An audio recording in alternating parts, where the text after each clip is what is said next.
ശ്രീകാന്ത്, ഒരു 45 വയസ്സ് മാത്രം പ്രായമുള്ള ഒരു നേതാവിലേക്ക് ഒരു BJP ദേശീയ നേതൃത്വം ഒരു ചുമതല നൽകുമ്പോൾ അതൊരു തലമുറ മാറ്റത്തിന്റെ സൂചന കൂടിയല്ലേ ശ്രീകാന്ത്?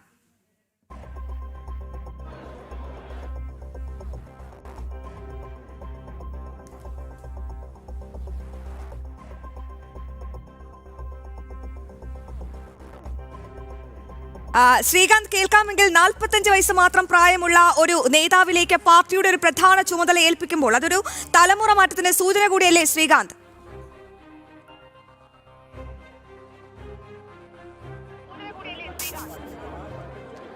അശ്വതി, മനസ്സിലാക്കേണ്ട ഏറ്റവും പ്രധാനപ്പെട്ട കാര്യം കേന്ദ്ര ആഭ്യന്തരമന്ത്രി അമിത്ഷാ നയിച്ച പാർട്ടിയാണിത്.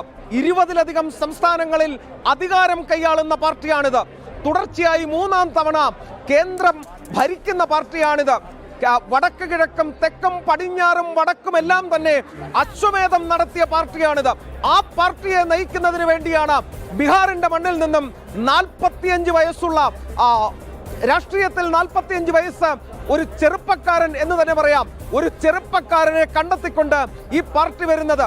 ഇതിനു മുൻപ് ഡൽഹിയിലെ രാഷ്ട്രീയ വിശാരദന്മാർക്കിടെ ഇടയിൽ കേൾക്കാത്ത പേര്, അന്തിച്ചർച്ചകളിൽ ഉയർന്നു കേൾക്കാത്ത പേര്, ക്യാമറ കണ്ണുകളിൽ പെടാത്ത പേര്, നിശബ്ദമായ പ്രവർത്തനം 25-ാം വയസ്സിൽ MLA, തുടർച്ചയായ 4-ാം തവണ വിജയം, പട്നയിലെ ബെങ്കിപ്പൂരിൽ നിന്നും തുടർച്ചയായി ജനവിശ്വാസം നേടിക്കൊണ്ടുള്ള വിജയം, മന്ത്രിയായുള്ള പ്രവർത്തനം, സംഘടനാ രംഗത്ത് കൈവിട്ടുപോയ ഛത്തീസ്ഗഡിനെ തിരികെ താമരക്കുമ്പിളിൽ കൊണ്ടുവന്ന നേതൃപാടവം, ഛത്തീസ്ഗഡിന്റെ പ്രഭാരിയായി ഛത്തീസ്ഗഡ് പോലെ ഒരു സംസ്ഥാനത്ത് ഭൂപേഷ് ബഘലിനെ പോലെ പരിണിതപ്രജ്ഞനായ തന്ത്രജ്ഞനായ കോൺഗ്രസ് മുഖ്യമന്ത്രിയെ അടിവേരോടെ പിഴുതെറിഞ്ഞ രാഷ്ട്രീയ തന്ത്രജ്ഞത, അതാണ് നിതിൻ നബീനെ ഈ ഒരു ചുമതലയിലേക്ക് തെരഞ്ഞെടുക്കുന്നതിന് വേണ്ടി കാരണമായത്. ഈ പാർട്ടിയെ 20-ൽ നിന്നും മുകളിലേക്ക് നയിക്കാൻ 20 സംസ്ഥാനങ്ങൾ ഭരിക്കുന്ന ഈ പാർട്ടി അതിന് മുകളിലേക്ക് നയിക്കാൻ നിയുക്തനാവുകയാണ് നിതിൻ നബീൻ. 45 വയസ്സ് പ്രായമല്ലേ ഉള്ളൂ എന്നൊരു ചോദ്യം നമ്മൾ ഇന്നൊരു പ്രവർത്തകയോട് ചോദിച്ചിരുന്നു രാവിലെ. അപ്പോഴവർ പറഞ്ഞ മറുപടി,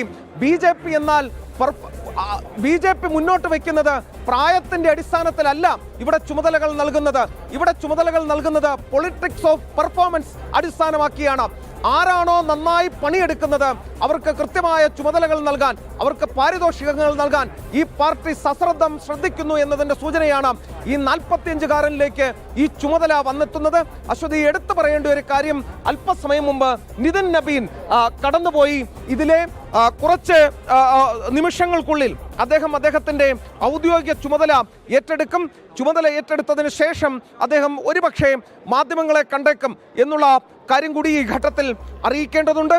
എടുത്തു പറയേണ്ടത്, BJP അപ്രതീക്ഷിതമായ ഒരു കാൻഡിഡേറ്റിനെ BJP അവതരിപ്പിച്ചിരിക്കുന്നു.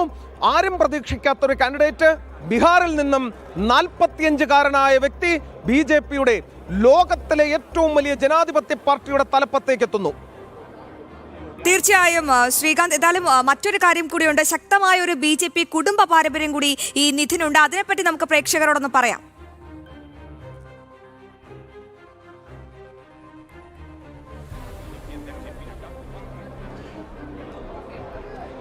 അശ്വതി, അദ്ദേഹത്തിന്റെ പിതാവ്, ഈ നിതിൻ നബീന്റെ പിതാവ് BJPയുടെ മുതിർന്ന നേതാവ് കൂടിയാണ്. അതാണ് അദ്ദേഹത്തിന്റെ കുടുംബത്തെക്കുറിച്ച് പറയുകയാണെങ്കിൽ അദ്ദേഹം വരുന്നത് അത്തരത്തിൽ വലിയ പാരമ്പര്യമുള്ള BJPയുടെ തന്നെ ഈ കുടുംബ മഹിമ പറയുന്ന, കോൺഗ്രസിൻ്റേത് പോലെയുള്ള കുടുംബ മഹിമ പറയുന്ന പാരമ്പര്യമല്ല അദ്ദേഹത്തിനുള്ളത്. അദ്ദേഹത്തിന്റെ പിതാവും ഒന്നുമല്ലാത്ത കാലത്ത്, BJP ബീഹാറിൽ ഒന്നുമല്ലാത്ത കാലത്ത് അവിടെ പ്രവർത്തിച്ച പാർട്ടിക്ക് അടിത്തറയുണ്ടാക്കിയ വ്യക്തി കൂടിയാണ് അദ്ദേഹത്തിന്റെ പിതാവ്. ആ പിതാവിന്റെ മകനാണ് ഇന്നിപ്പോൾ BJPയുടെ ദേശീയ വർക്കിംഗ് പ്രസിഡന്റായി ചുമതല ഏറ്റെടുക്കാൻ പോകുന്നത് എന്നുള്ളത് കൂടി മനസ്സിലാക്കണം. നബീൻ കിഷോർ സിൻഹ എന്നാണ് അദ്ദേഹത്തിന്റെ പിതാവിന്റെ പേര്. ബീഹാറിലെ പട്നയിലെ മുതിർന്ന നേതാവ് കൂടിയായ നബീൻ കിഷോർ സിൻഹയുടെ മകനാണ്. ഒന്നുമല്ലാതിരുന്ന ഇന്ന് നമ്മൾ കേരളത്തിൽ കണ്ടിരുന്ന ഒരു മുന്നേറ്റം നമുക്കറിയാം. ഒന്നുമല്ലാത്ത കാലത്ത് ജീവനും ജീവിതവും കൊടുത്ത് പാർട്ടിയെ പടുത്തുയർത്തി ഇന്ന് കോർപ്പറേഷൻ വിജയമടക്കം BJP നേടുന്ന ഒരു കാലം നമ്മൾ കണ്ടു. അതുപോലെ ഒന്നുമില്ലാത്ത കാലത്ത് ഈ പാർട്ടിയെ നയിച്ചയാളാണ് മുതിർന്ന BJP നേതാവ് കൂടിയ നബീൻ കിഷോർ സിൻഹ. ബീഹാറിൽ അദ്ദേഹത്തിന്റെ മകനാണ് ഇന്നിപ്പോൾ BJPയുടെ ദേശീയ വർക്കിംഗ് പ്രസിഡന്റായി മാറിയിരിക്കുന്നത്. ഈ BJP കാര്യാലയത്തിലേക്ക്, കേന്ദ്ര കാര്യാലയത്തിലേക്ക് ചുമതലയേറ്റെടുക്കാൻ എത്തുന്നത്.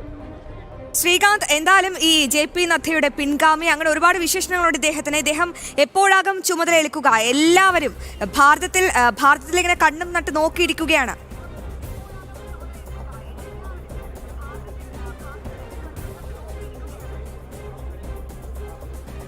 നിലവിലിപ്പോൾ നമുക്ക് ഇതിപ്പോൾ BJPയുടെ കേന്ദ്ര കാര്യാലയമാണ്. അദ്ദേഹത്തിന് ഇവിടെ സ്വീകരണം കഴിഞ്ഞു. സ്വീകരണം കഴിഞ്ഞതിന് ശേഷം അദ്ദേഹം ഉള്ളിലേക്ക് പോയിട്ടുണ്ട്. ഒരു പക്ഷേ അദ്ദേഹം മാധ്യമങ്ങളെ കാണാനുള്ള സാധ്യത കൂടി നമ്മൾ മനസ്സിലാക്കുന്നുണ്ട്. ഒരു പക്ഷേ അല്പസമയത്തിനകം അദ്ദേഹം മാധ്യമങ്ങളെ കണ്ടേക്കും. ഇപ്പോൾ കേന്ദ്ര ആഭ്യന്തരമന്ത്രി അവിടെയുണ്ട്. അതോടൊപ്പം തന്നെ കേന്ദ്ര ആരോഗ്യമന്ത്രിയും BJPയുടെ ദേശീയ അധ്യക്ഷൻ കൂടിയായ JP നദ്ദ കാര്യാലയത്തിൽ, ഈ കേന്ദ്ര കാര്യാലയത്തിൽ എത്തിച്ചേർന്നിട്ടുണ്ട്. ഒപ്പം തന്നെ മറ്റ് BJPയുടെ പ്രമുഖരായ നിരവധി നേതാക്കൾ ഇതിനോടകം ഈ കേന്ദ്ര കാര്യാലയത്തിൽ എത്തിയിട്ടുണ്ട്. അവരെ സാക്ഷി നിർത്തി അദ്ദേഹം ചുമതല ഏറ്റെടുക്കും എന്നുള്ളതാണ് നമുക്ക് മനസ്സിലാക്കാൻ സാധിക്കുന്നത്. വൈകാതെ അദ്ദേഹം മാധ്യമങ്ങളെ കൂടി, ഈ ചുമതല ഏറ്റെടുക്കൽ കഴിഞ്ഞ് അദ്ദേഹം മാധ്യമങ്ങളെ കൂടി കാണും എന്നാണ് മനസ്സിലാക്കേണ്ടത്. അശ്വതി, ഇത് വർക്കിംഗ് പ്രസിഡന്റ് എന്ന ചുമതലയാണ് നിലവിൽ അദ്ദേഹത്തിന് നൽകിയിട്ടുള്ളത്. JP നദ്ദയ്ക്ക് കീഴിൽ, BJPയുടെ ദേശീയ അധ്യക്ഷൻ കൂടിയ JP നദ്ദയ്ക്ക് കീഴിൽ അദ്ദേഹം വർക്കിംഗ് പ്രസിഡന്റായി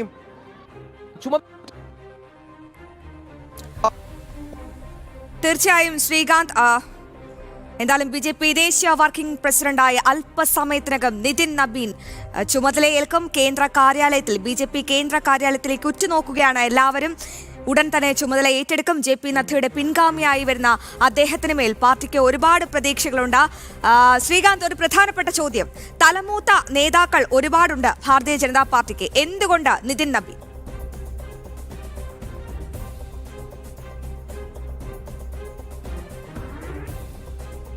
അശ്വതി,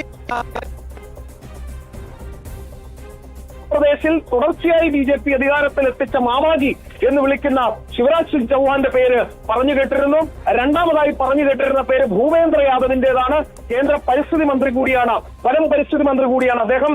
ധർമ്മേന്ദ്ര പ്രധാന്റെ പേര് പറഞ്ഞു കേട്ടിരുന്നു ഈ അധ്യക്ഷ സ്ഥാനത്തേക്ക്. പക്ഷേ അങ്ങനെയുള്ള പേരുകളെല്ലാം മാറ്റി നിർത്തി ഈ നിതിൻ നബീനിലേക്ക് എത്തിയതിന് പിന്നിൽ ഒരൊറ്റ കാരണമേ ഉള്ളൂ. പാർട്ടി തലമുറ മാറ്റത്തിലേക്ക് പോയിരിക്കുന്നു. പാർട്ടി മൂന്നാം നിര നേതൃത്വത്തെ കെട്ടിപ്പടുക്കുന്നു. പ്രധാനമന്ത്രി നരേന്ദ്രമോദി, കേന്ദ്ര ആഭ്യന്തരമന്ത്രി അമിത്ഷാ, രാജ്നാഥ് സിംഗ് അടക്കമുള്ള ഒന്നാം നിര നേതാക്കൾക്ക് താഴെ യോഗി ആദിത്യനാഥ്, ദേവേന്ദ്ര ഫട്നാവിസ്, ഹിമന്ത ബിശ്വ ശർമ്മയെ പോലെയുള്ള രണ്ടാം നിര നേതാക്കൾക്ക് താഴെ ഇതാ മൂന്നാം നിര നേതൃത്വത്തെ BJP കെട്ടിപ്പടുക്കുകയാണ്. അതിന് നേതൃത്വം നൽകേണ്ടയാൾ എന്ന രീതിയിലാണ് ഈ ജൻസി കാലത്ത് ഇപ്പോൾ ഈ നിതിൻ നബീനെ ചുമതല ഏൽപ്പിച്ചിരിക്കുന്നത്. അദ്ദേഹം 45-കാരനിലേക്ക് ഈ ചുമതല എത്തി നിൽക്കുകയാണ്. ആ ബാറ്റൺ കൈമാറുകയാണ്. ഇത് മാത്രമാണ് കാരണം ഈ രാജ്യം മുന്നോട്ട് പോകുന്നത്, ഈ രാജ്യത്തിന്റെ ഭാവി നിർണ്ണയിക്കാൻ പോകുന്നത് യുവാക്കളാണ്. ആ യുവാക്കളുടെ പൾസറിയാവുന്ന വ്യക്തി എന്ന രീതിയിൽ കൂടിയാണ് അദ്ദേഹത്തെ തെരഞ്ഞെടുത്തത് എന്ന് പറയേണ്ടി വരും.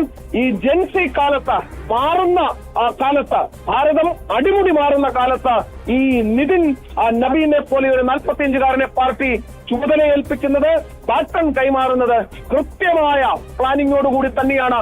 പാർട്ടിയെ അടിവേര് മുതൽ പൂർണ്ണമായും യുവാക്കളെ ആകർഷിക്കുന്ന പാർട്ടിയായി മാറ്റുക, സ്ത്രീകളെ കൂടുതൽ പാർട്ടിയിലേക്ക് ആകർഷിക്കുക. പാർട്ടി ചെന്നെത്താത്ത മേഖലകളുണ്ട്. അത് നമ്മുടെ തെക്കൻ ഇന്ത്യ, അത് തമിഴ്നാടും കേരളവും പോലെയുള്ള സ്ഥലങ്ങളിൽ ഇപ്പോഴും നമുക്ക് പിടിതരാതെ നിൽക്കുകയാണ്. ബംഗാളും അതോടൊപ്പം നോർത്ത് ഈസ്റ്റിലെ ചില സംസ്ഥാനങ്ങളുമൊക്കെ BJPക്ക് ഇനിയും പിടി നൽകിയിട്ടില്ല. അത്തരം സ്ഥലങ്ങളിലേക്ക് കൂടി ഊർജ്ജസ്വലമായി ചെറുപ്പത്തിന്റെ ചുറുചുറുക്കോടെ പാർട്ടി എത്തിക്കുക എന്നുള്ളതാണ് നിതിൻ നബീന്റെ ചുമതല. തീർച്ചയായും ശ്രീകാന്ത്, മറ്റൊരു പ്രധാനപ്പെട്ട കാര്യം, ഈ 2006-ൽ കൃത്യമായി പറഞ്ഞാൽ അദ്ദേഹത്തിന്റെ 26-ാം വയസ്സിലാണ് ബീഹാർ മന്ത്രിസഭയിലേക്ക് അദ്ദേഹം എത്തുന്നത്. അപ്പോൾ 2.5 പതിറ്റാണ്ട് നീണ്ട ഒരു പ്രവർത്തന പാരമ്പര്യം, അത് അദ്ദേഹത്തിന്റെ ഈ ഒരു പുതിയ ചുമതല ഏറ്റെടുക്കുമ്പോൾ ആ പ്രവർത്തന പാരമ്പര്യം എങ്ങനെയാകും പാർട്ടിയുടെ മുന്നോട്ടുള്ള വളർച്ചയ്ക്ക് ഈ നിതിനിലൂടെ സാധ്യമാകുക?